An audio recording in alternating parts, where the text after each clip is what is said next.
दोस्तों, बॉलीवुड कंट्रोवर्सीज़ के इस वीडियो में आपका स्वागत है। इस वीडियो में हम कृति सैनन, सिद्धार्थ मल्होत्रा, कियारा आडवाणी, हरनाज संधू और वरुण धवन की बातें करेंगे और साथ ही मैं आपको ये भी बताऊंगा कि किस तरह से वसूली करने वाले फिल्म रिव्यूअर्स के खिलाफ अब बॉलीवुड कदम उठाने जा रहा है। सबसे पहले हम बात शुरू करते हैं वरुण धवन से। गणेशोत्सव के दिन चल रहे हैं, तो सबसे पहले आप ये वीडियो देखिए।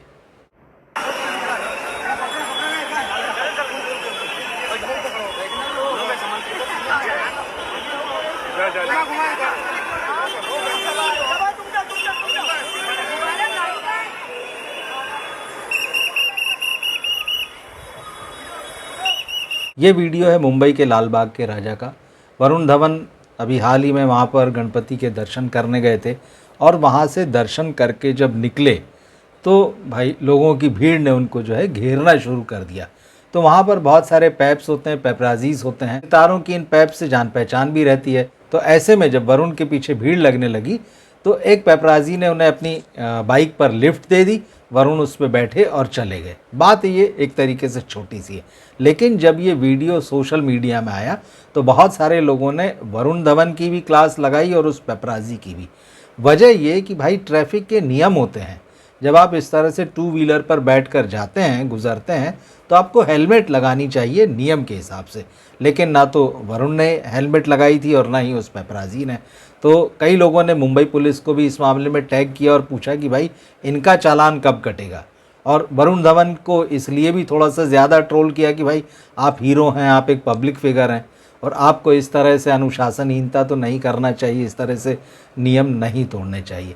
तो ये खैर ये तो आम लोगों के सेंटिमेंट्स हैं और जब बिना हेलमेट के वो गाड़ी पर निकलते हैं और उनका चालान कटता है तो स्वाभाविक है कि जब वो एक सेलिब्रिटी को इस तरह से देखेंगे तो अपनी बात रखेंगे। आप क्या सोचते हैं बताइएगा और ये भी बताइएगा कि आप वाकई हेलमेट ना पहनने पर कभी आपका चालान कटा है। दूसरा मामला कृति सैनन से जुड़ा हुआ है। कृति सैनन इधर पिछले कुछ दिनों से मुखर होकर बॉलीवुड में जो हीरो हीरोइन के बीच भेदभाव होते हैं, चाहे वो पेमेंट को लेकर हो या जो उनके साथ बर्ताव होता है उसको लेकर हो, बड़ा मुखर होकर वो बोल रही हैं। अब हाल ही में उन्होंने एक नई बातचीत में कहा है कि बॉलीवुड में हीरो और हीरोइन को कहने को भले ही ये कहा जाता है कि दोनों बराबर हैं, लेकिन जिस तरह का व्यवहार दोनों के साथ होता है उससे हीरोइन कई बार छोटा महसूस करती है। उन्होंने अपना उदाहरण देते हुए बताया कि भाई अगर मान लीजिए मैं किसी हीरो के साथ में हूँ किसी फिल्म में, तो अक्सर पता चलता है कि हीरो को जो होटल में शूटिंग के दौरान कमरा दिया गया है वो बढ़ा दिया गया है, उसके लिए जो कार आती है वो बड़ी कार आती है। कृति का कहना है भाई ये नहीं होना चाहिए। हालांकि अब कृति खुद भी प्रोड्यूसर बन चुकी है। तो और उन्होंने एक चीज़ और बताई। उन्होंने कहा कि चलिए ये तो ये हो गया कि आप कैसी फैसिलिटी दे रहे हैं।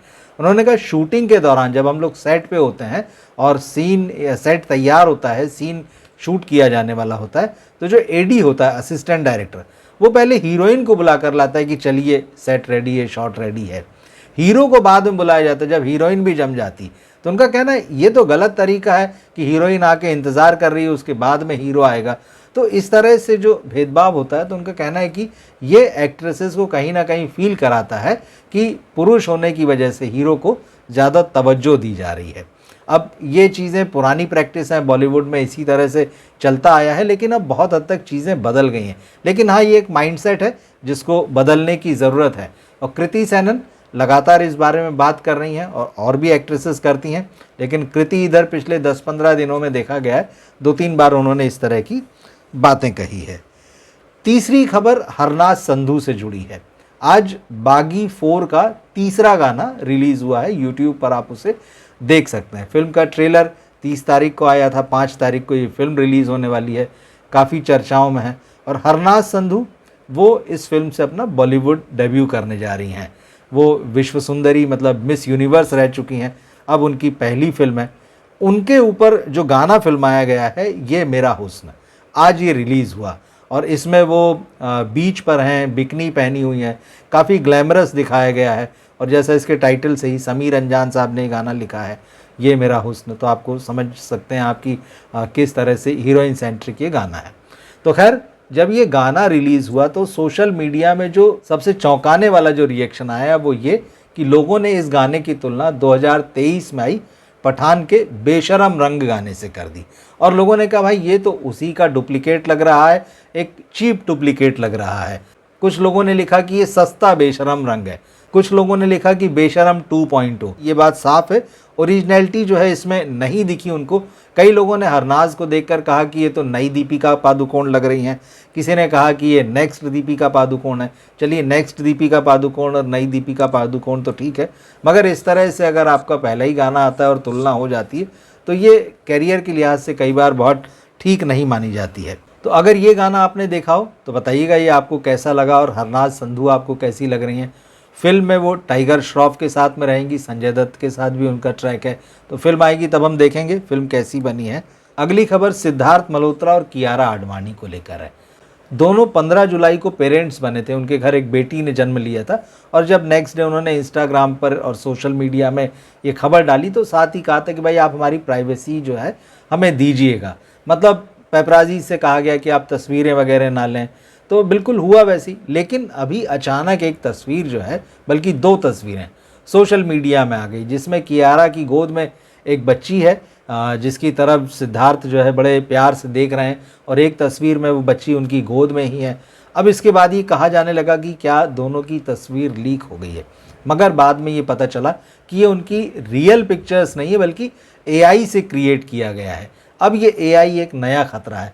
ये तस्वीरें आप देखेंगे तो आपको लगे एकदम रियल है, और सिद्धार्थ और कियारा और उनके साथ जो बच्ची है वो बिल्कुल रियल लग रही है, आपको लगेगा नहीं कि ये क्रिएट किया हुआ फ़ोटो है। तो एक तरीके का AI जो है जिसने लोगों की लाइफ में इन दिनों थोड़ा सा रोमांच लाया हुआ है, बहुत सारी नई नई चीज़ें, लेकिन ये बहुत सारे ख़तरे भी हैं कि किसी की भी तस्वीर को, किसी के भी वीडियो को जनरेट किया जा सकता है उसकी मर्ज़ी के बगैर, उसकी इजाज़त के बगैर। तो ये एक ख़तरा है, और इस तरह के ख़तरे हम इधर बार बार देख रहे हैं। आज की आखिरी खबर फिल्म रिव्यूज़ से जुड़ी हुई है। बॉलीवुड की एक संस्था है the Indian film and television producers council. अब इस काउंसिल ने एक कल प्रेस रिलीज़ जारी की और उसमें कहा कि जिस तरह के नेगेटिव रिव्यूज़ हो रहे हैं, और ख़ास तौर पे जो इन्फ्लुएंसर्स होते हैं, सोशल मीडिया इन्फ्लुएंसर्स, वो जिस तरह से रिव्यू करते हैं, कई बार वो प्रोड्यूसर्स को, PR को या फिल्म से जुड़े लोगों को फ़ोन करते हैं, थ्रेटन करते हैं, और एक तरीके से ये कहते हैं कि भाई अगर आप हमें पैसा देंगे अच्छा रिव्यू करने के लिए, यानी फ़िल्म के बारे में पॉजिटिव कहने के लिए, तभी हम इस फिल्म के बारे में अच्छी बात कहेंगे, वरना हम इस फिल्म का नेगेटिव रिव्यू देकर इसको नुकसान पहुंचाएंगे। तो इस काउंसिल का कहना है कि बहुत लंबे समय से ये प्रैक्टिस चल रही है और अब इस प्रैक्टिस को आगे बर्दाश्त नहीं किया जाएगा। तो और साथ ही उन्होंने कहा है कि अगर अब इस तरह की चीज़ें सामने आती है तो जो लोग इस तरह का काम कर रहे हैं, धमकी देने का, नेगेटिव रिव्यू देने की बात कहने का कि हमको पैसा दो, एक तरीके से जो वसूली वाला सिस्टम है ये, तो जो वसूली करने वाले लोग हैं उनके खिलाफ जो बोले हम अदालत में जाएंगे, कानूनी कार्रवाई करेंगे। तो देखना होगा कि काउंसिल कब और किस तरह से अदालत में जाती है, किन लोगों के खिलाफ इस तरह का कोई मामला दायर करती है, इस पर हम नज़र रखेंगे।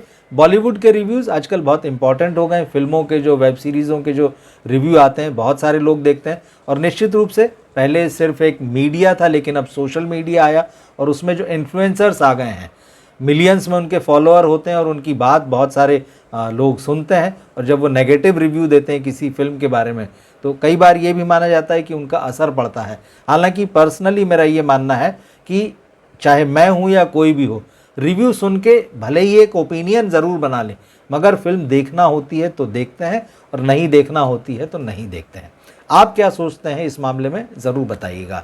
और ये जो खबरें मैंने आपको बताई, जो कंट्रोवर्सीज़ की बात मैंने यहाँ पर की, इनमें से किसी कंट्रोवर्सी के बारे में या इन तमाम कंट्रोवर्सीज़ के बारे में आप अपनी जो भी राय रखते हो कमेंट बॉक्स में ज़रूर लिखें। मिलते हैं फिर हम अगले वीडियो में। नमस्कार।